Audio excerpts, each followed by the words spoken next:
Genesis, chapter 12. Ang pagtawag ni Abraham. Isa, ug si Jehovah mingon kang Abram, paawa ka gikan sa imong yuta, ug gikan sa imong kaubanan, ug sa balay sa imong amahan, ngadto sa yuta nga akong igapakita kanimo. Dalawa, ug akong pagabuhaten kanimo ang isa ka dako nga nasod, ug ikaw pagapanalanginan ko ug pagapadakoon ko ang imong ngalan, ug maimo ikaw nga USA ka panalangin. Tatlo, ug pagapanalanginan ko ang mga magapanalangin kanimo, ug ang mga magapanghimarawt kanimo, pagapanghimarawten ko, ug diha kanimo pagapanalanginan ang tanang mga kabanayan sa yuta. Apat, mao nga milako si Abram, inggan sa gisulti kanya ni Jehovah, ug milako uban kanya si Lot. Ug si Abram may panuigan nga kapiton ug 5 ka tuig sa pagpahawa niya sa Haran. 5. Ug gidala ni Abram si Sarai nga iyang asawa, ug si Lot nga anak sa iyang igsoon nga lalaki ug ang tanang kahimtangan nila nga ilang nahipos, ug ang mga kalag nga ilang natigom sa Haran, ug nanglako sila pag-adto sa yuta sa Canaan, ug mangdangat sila sa yuta sa Canaan. 6. Ug si Abram milatas naed tung yuta hangtod sa dapit sa Sikhem, hangtod sa USA kakahoy sa Mora. Ug ang Canaanhan diha pa yuzab sa yuta. 7. Ug mipikita si Jehovah kang Abram ug mingon kanya, sa imong kaliwatan igahatag ko kining yuta. Ug nagpatindog siya didto og USA kahalaran alang kang Jehovah, nga napakita kanya. 8. Ug mibalhan siya gikan didto ngadto sa USA kabukid sa silangan sa Bethel, ug gibangon niya ang iyang balong-balong, nga diha ang Bethel sa kasadpan ug ang hay sa silangan. Ug nagtukod siya didto og USA kahalaran alang kang Jehovah ug nang aliya sa ngalan ni Jehovah. Siyam, ug si Abram mipuno padulong kanunay ngadto sa habagatan.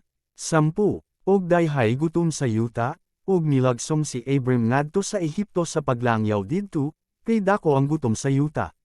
11, ug nahitabo nga sa diha nga hadwal na siya mosulad sa Ehipto, mingon siya kang Sarai nga iyang asawa, tanawa, ginaayla ko karon nga ikaw babay nga maanyag nga pagitan ewon.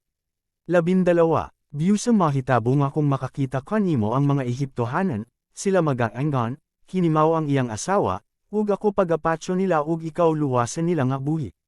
13, biusa karon, umingon ka nga ikaw igsun ko nga babay, aron nga ako adyunay kayohan tanggad kanimo, ug mabuhi ang akong kalagtanggad kanimo.